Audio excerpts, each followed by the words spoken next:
Hello बच्चों, मैं प्रियांशु कुमार इस वीडियो में पढ़ाने वाला हूँ क्लास 10 का मैथ। जो पहला चैप्टर है वास्तविक संख्या।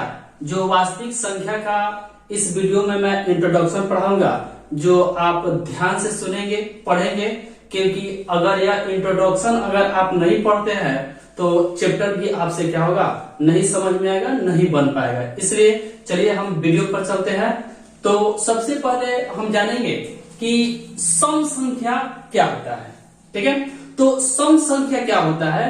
तो सम संख्या जो है हम लोग कहते हैं वैसी संख्या जो दो या दो से पूरा पूरा कट जाए। वैसी संख्या जो दो से क्या हो, पूरा पूरा कट जाए। यानी जो है कोई ऐसा संख्या होता है जो दो से क्या होता है, पूरा पूरा कट जाता है। या हम इसको ऐसे भी याद कर सकते हैं, जैसे कि देखिए यह क्या है, 100 और म क्या है, सम। यानी 100 और म जो है सम। सम जो होता है कितना होता है, 2 वर्ण होता है। ठीक है, तो 2 वर्ण होता है, यानी 100 और म 2 वर्ण जो होता है, 2 से पूरा पूरा क्या होता है, कट जाता है। तो हम इसको ऐसे भी याद कर सकते हैं, 100 और म सम, यानी क्या है, 2 वर्ण है, तो 2 जो है वर्ण है वो 2 से क्या होता है, पूरा पूरा कट जाता है। उसे हम क्या कहते हैं, सम संख्या कहते हैं। तो देखिए जैसे कि सम संख्या 2 हो गया, 4 हो गया, 6 हो गया, 8 हो गया, 10 हो गया, etc।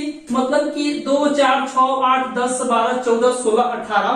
यानी वैसी संख्या जो होता है जो 2 से क्या होता है, पूरा पूरा कट जाता है। ठीक है, तो उसके बाद देखते हैं विषम संख्या। ठीक है, तो विषम जो है विषम जो है कितने वर्ण है, 3 वर्ण है। तो 3 वर्ण वाला जो शब्द होता है क्या 2 से कटेगा, नहीं कटेगा। तो हम इसको देख के ही अपना परिभाषा क्या कर सकते हैं, बना सकते हैं। यानी 3 वर्ण है तो 2 से क्या होगा, पूरा पूरा नहीं कटेगा। उसको हम क्या कहते हैं, विषम संख्या कहते हैं। जैसे कि देखिए यहाँ पे परिभाषा क्या है, वैसी संख्या जो 2 से पूरा पूरा क्या हो, नहीं कटे।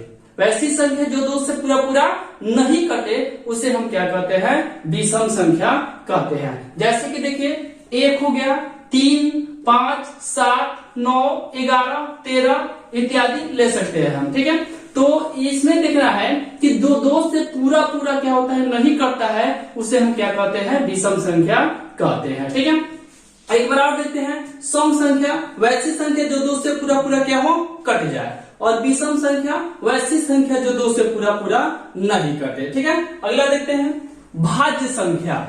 ठीक है, तो भाज्य कहने से ही मतलब है कि वह क्या होगा, कटेगा।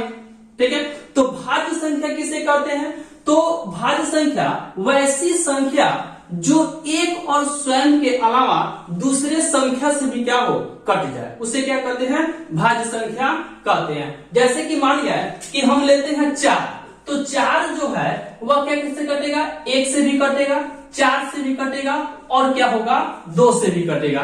तो एक और स्वयं के अलावा जो है दूसरे संख्या 2 से कट रहा है, तो यह क्या हो गया, भाज्य संख्या हो गया। ठीक है, अगर वही जो होता 3, ठीक है, तो 3 जो है 1 से कटेगा और 3 से कटेगा, उसके अलावा दूसरी संख्या से कटेगा, नहीं कटेगा, तो यह क्या हो जाएगा, अभाज्य हो जाएगा। ठीक है, तो भाज्य संख्या वैसी संख्या जो एक और स्वयं के अलावा जो है दूसरे संख्या, किसी भी संख्या से हो, दूसरे संख्या से वो क्या हो जाए, कट जाए, उसे हम क्या कहते हैं, भाज्य संख्या कहते हैं। और अभाज्य जो होता है वैसी संख्या जो एक और स्वयं के अलावा कोई अन्य संख्या से क्या हो, नहीं कटे, उसे हम क्या कहते हैं, अभाज्य संख्या कहते हैं। जैसे कि देखिए 2 हो गया, तो 2 जो होता है वह 1 और 2 के अलावा दूसरी संख्या से कटेगा, नहीं कटेगा, तो वह क्या हो जाएगा, अभाज्य संख्या हो जाएगा। 3 देखिए, 3 जो होता है 1 और 3 के अलावा किसी अन्य संख्या से क्या होगा, नहीं कटेगा, उसे हम क्या कहते हैं, अभाज्य कहते हैं। 5 भी देख लीजिए, 5 1 से कटेगा, नहीं तो 5 से कटेगा, दूसरी संख्या से कटेगा, नहीं कटेगा, तो यह भी क्या हो जाएगा, अभाज्य संख्या हो जाएगा। 7 भी देखिए, अगर 9 लेते, 9 तो विषम संख्या है, लेकिन आप कहते सर 9 लेंगे तो कटेगा कि नहीं, तो यह क्या हो जाएगा, भाज्य हो जाएगा। क्यों, क्योंकि 1 से कटेगा, 9 से कटेगा, उसके अलावा कितना से, 3 से भी वो क्या हो जाएगा, कट जाएगा, तो वह क्या हो जाएगा, अभाज्य संख्या नहीं होगा, यह क्या हो जाएगा, भाज्य संख्या हो जाएगा। तो भाज्य और अभाज्य में अंतर क्या है, तो भाज्य वाली जो संख्या होती है एक और स्वयं के अलावा जो होती है दूसरे संख्या से भी क्या होती है, कट जाती है। और अभाज्य जो संख्या होती है एक और स्वयं के अलावा जो है दूसरे संख्या से नहीं कटती है, उसे हम क्या कहते हैं, अभाज्य संख्या कहते हैं। उसके बाद आते हैं प्राकृत संख्या। यह बचपन से यह पढ़ते आ रहे होंगे कि गिनती की संख्या को हम क्या कहते हैं, प्राकृत संख्या कहते हैं। यानी गिनती की संख्या जो होता है वह 1 से शुरू होता है और अंत कितना होता है, 100 होता है। तो 1 से लेकर के 100 तक की जो संख्या होती है उसे हम क्या कहते हैं, गिनती की संख्या को हम क्या कहते हैं, प्राकृत संख्या कहते हैं। यह जो है यानी यह हम कह सकते हैं अपनी भाषा में 1 से लेकर 100 तक की जो संख्या होती है उसे हम क्या कहते हैं, प्राकृत संख्या कहते हैं। तो आप पढ़े हैं सम संख्या किसे कहते हैं, विषम संख्या किसे कहते हैं, भाज्य संख्या किसे कहते हैं और अभाज्य संख्या किसे कहते हैं और प्राकृत संख्या किसे कहते हैं। ठीक है, तो अब हम पढ़ेंगे पूर्ण संख्या किसे कहते हैं। तो प्राकृत संख्या आप पढ़े हैं जो 1 से चालू होता है और कहां तक होता है, अनंत तक होता है, उसे हम क्या कहते हैं, प्राकृत संख्या कहते हैं।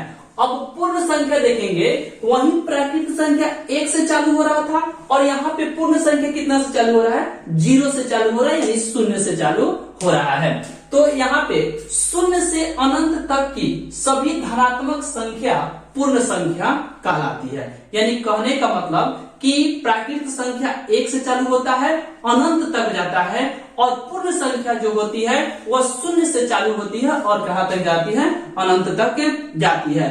और पूर्ण संख्या सभी जो होते हैं वह क्या होते हैं, धनात्मक होते हैं, यानी प्लस में होते हैं, माइनस में नहीं होते हैं। ठीक है, तो धनात्मक संख्या का जब भी होता है क्या चीज में होता है, प्लस में होता है, और ऋणात्मक जो होता है वह क्या होता है, माइनस में होता है।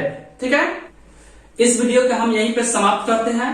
अगर आपको अच्छा लगा हो तो लाइक करें, सब्सक्राइब करें और अपने दोस्तों के पास अधिक से अधिक शेयर करें। तो हम मिलते हैं फिर एक दूसरे वीडियो में, अगले वीडियो में जो 1.1 का क्वेश्चन आंसर लेकर के आएंगे।